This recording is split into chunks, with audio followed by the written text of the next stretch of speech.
अस्सलाम वालेकुम, welcome back to my YouTube channel. आज मैं आपसे शेयर करूंगी गुड़ वाले चावल बनाने की रेसिपी। तो वीडियो को आपने एंड तक क्लास भी देखना है, तो चलिए बनाना स्टार्ट करते हैं।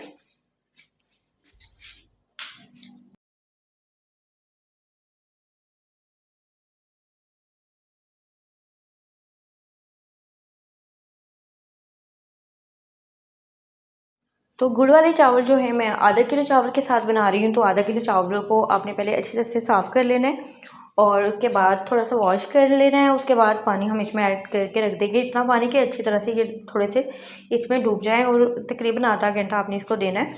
और हम आधा किलो चावल बना रहे हैं, तो आधा किलो चावल के हिसाब से मैंने आधा किलो यहाँ पे गुड़ लिया था। अगर आप थोड़ा सा ज़्यादा खाना पसंद करते हैं तो आप थोड़ा सा इसमें तकरीबन एक पीस और गुड़ का ऐड कर सकते हैं, या अगर आप थोड़ा कम खाते हैं तो भी आप एक थोड़ा सा पीस कम कर सकते हैं। तो कुछ इस तरह से मैंने मैश कर लिया था। मैश करने के बाद तकरीबन आपने यहाँ पर आधा कप या एक कप पानी ऐड करना है। ऐड करने के बाद इसे मीडियम आंच पर हम पकने के लिए रख देंगे, ताकि जो तमाम गुड़ है यहाँ पर मेल्ट हो जाए। और बहुत ज़्यादा आपने इसको पतला आपने सिरप तैयार नहीं करना गुड़ का।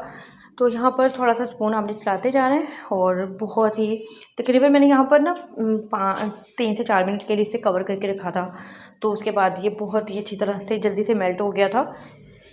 तो चाहे तो फ़ौरन इसे छान लें, अदरवाइज़ आप जब चावल बना रहे हैं तो उस दौरान भी हम इसे छान के ऐड कर सकते हैं। तो यहाँ पर कुछ नारियल लिया था मैंने, ड्राई नारियल है, उसे मैंने अच्छी तरह से वॉश करना है। आप पहले भी कर सकते हैं, बाद में भी कर सकते हैं। तो कुछ यहाँ पर मेरे पास किशमिश थी, थोड़े से ये जो बड़ी जो साइज़ में होती है थोड़ी सी मोटी वाली, ये वो है, आप दूसरी भी ऐड कर सकते हैं।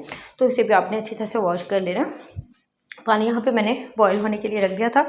बबल्स आएंगे तो यहाँ पर चावल जो कि हमारे आधा घंटा जब हो जाएगा तो उसमें से चावल को निकाल कर हमें चावलों को बॉईल करना है। और बॉईल तब तक करना है जब तक बिल्कुल एक कनी उसकी रह जाती है, तो तब तक हम चावलों को बॉईल करेंगे। बहुत ज़्यादा ओवर कुक आपने इसको नहीं करना, क्योंकि इसने अभी गुड़ वाले पानी में भी पकना है। तो बहुत ज़्यादा अगर हम इसे कुक कर लेंगे तो हमारे चावल जो हैं वो बिल्कुल हलवा हो जाएंगे।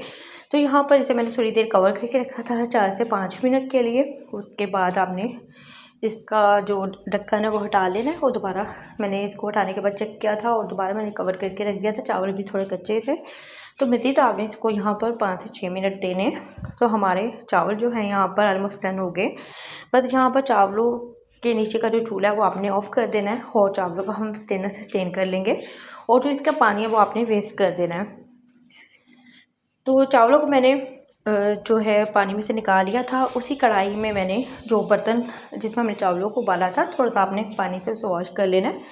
उसके बाद यहाँ पर मैंने लिया था तकरीबन 3 से 4 टेबलस्पून मैंने ऑयल लिया था और 3 से 4 टेबलस्पून मैंने यहाँ पर घी के ऐड किए। आप चाहे तो घी में भी बना सकते हैं, अगर घी में नहीं बनाना चाहते ऑयल में बना लें। अगर ऑयल में भी नहीं बनाना चाहते, दोनों आप मिक्स करके भी बना सकते हैं। तो यहाँ पर 2 से 3 यहाँ पर मैंने ली थी छोटी इलायची, और छोटी इलायची के दाने आपने निकाल लेने। और उसके बाद मैंने 2 से 3 लौंग लिए थे। लौंग मैंने इसलिए ऐड किए हैं, थोड़े से जो गुड़ होता है वो बादी होता है, तो इसलिए मैंने यहाँ पर ऐड कर दिया था। अगर आप नहीं ऐड करना चाहते हो आप स्किप भी कर सकते हैं। तो बस यहाँ पर तो तकरीबन 1 से 1.5 मिनट के लिए मैंने हल्का सा फ्राई किया था, ताकि हल्की सी खुशबू इसमें से आना स्टार्ट हो जाए। और जो गुड़ का शीरा मैंने बना कर रखा हुआ था स्टेनर, मैंने इसको ऊपर रख लिया था और उसे हमें छानना है क्योंकि इसमें कचरा होता है। तो चावलों को मैंने बॉईल कर लिया था और जो शीरा था बस हमने उसमें ऐड किया। उसके बाद आपने डायरेक्ट चावल इसमें ऐड कर लेने हैं। सारे चावल आपने एक टाइम पे ही ऐड कर देने हैं, चाहे तो स्पून की मदद से ऐड कर लें या फिर हाथों की मदद से भी कर सकते हैं, थोड़े से ठंडे हो जाए। अदरवाइज़ आप डायरेक्ट भी स्ट्रेनर की मदद से भी इसमें ऐड कर सकते हैं। बस स्पून से आपने तमाम चावलों को ऊपर नीचे अच्छी तरह से मिक्स कर लेना है, ताकि जो भी शीरा हमने यहाँ पर बनाया था चावल तमाम उसको लग जाए, शीरा चावलों को लग जाए अच्छी तरह से ना। तो कवर अच्छी तरह से आपने कर लेना है, ताकि कोई भी जो चावलों का पार्ट है वो बिल्कुल भी विदाउट गुड़ नहीं होना चाहिए। तो बस यहाँ पर आपने इसको कवर करके रख देना है तकरीबन 4 से 5 मिनट के लिए। आंच को आपने बिल्कुल मीडियम, हाई से थोड़ी सी तेज़ कर लें, और बहुत ज़्यादा आपने हाई पर नहीं इसको करना, मीडियम से रखनी है। आपने इतनी रखनी है कि आपके जो चावल है ना बस वो हल्की सी आंच पर यहाँ पर पक जाएँ, थोड़े से फूल जाएँ चावल मज़ीद। तो बस यहाँ पर मैंने 4 से 5 मिनट के बाद देखा था, तो अभी भी थोड़ा सा पानी इसमें था, तो मैंने इसको दोबारा कवर करके रख दिया।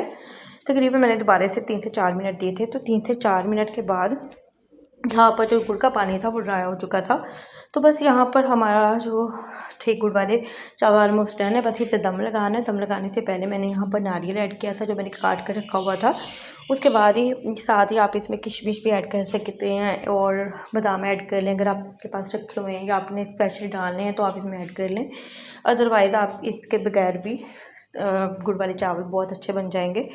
तो यहाँ पर जो किशमिश थी वो आपने अच्छी तरह से वॉश करनी है क्योंकि इसमें बहुत ज़्यादा कचरा होता है जो कि इसके साथ चिपका होता है।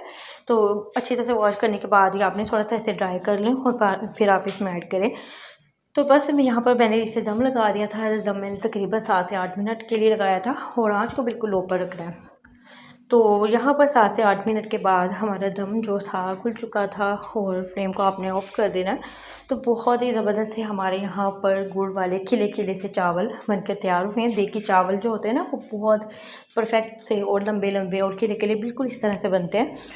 तो बस यहाँ पर चावलों को साइड से आपने बहुत ही केयरफुली से तरीके से खोल लेना है यहाँ पर। और बहुत हमारे जो चावल है ना बिल्कुल भी चिपके नहीं है और एक एक दाना जो है ना वो लग गए। तो बस इसे अब डिश आउट कर लेते हैं।